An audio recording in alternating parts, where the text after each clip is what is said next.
Most people think emotional freedom comes from changing their circumstances, getting the promotion, finding the right relationship, or finally having enough money. But what if I told you it is actually one shift in thinking that has nothing to do with any of that?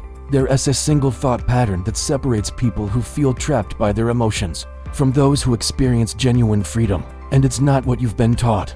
I know that sounds too simple, maybe even suspicious, but stay with me, because once you see this, you can't unsee it, and your relationship with your emotions will never be the same. So what is this one thought that changes everything? Let's dive in. Here's why emotional freedom feels impossible for most people. You wake up with that familiar knot of anxiety. You carry resentment from something that happened years ago.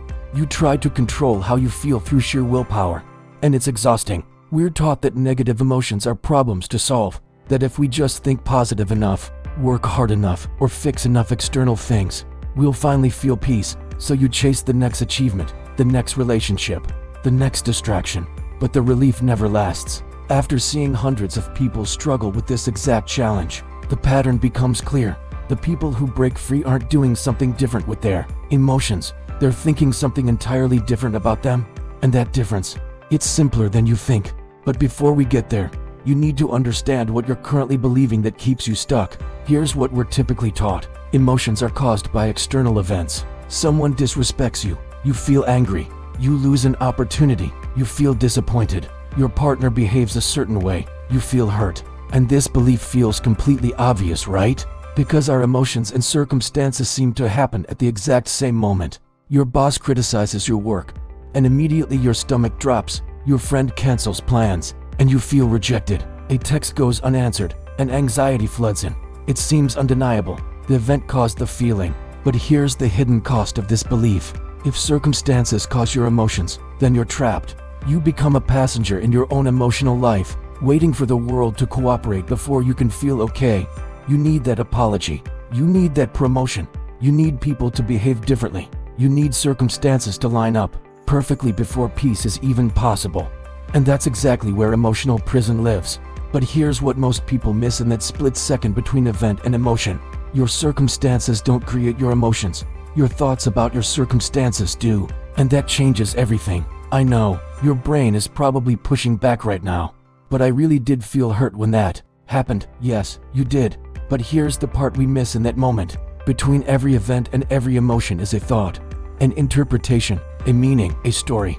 Two freelancers lose the same client. One thinks, this is a disaster. I'm not good enough. My business is failing. She feels devastated. The other thinks, this client wasn't the right fit. This frees me up for better opportunities. She feels relieved, even energized. Same circumstance, completely different emotions. The difference, the thought. Your partner forgets your anniversary. You could think, they don't care about me anymore. This relationship is dying. Or, they've been overwhelmed lately. This isn't about me. The thought determines the emotion, not the forgotten date. So if thoughts create emotions, what does that mean for your freedom? It means everything you've been trying to change might be the wrong target. Let me explain. Here is the thought that creates emotional freedom. You are not a victim of your emotions, because you are not a victim of your circumstances. You're experiencing your thinking.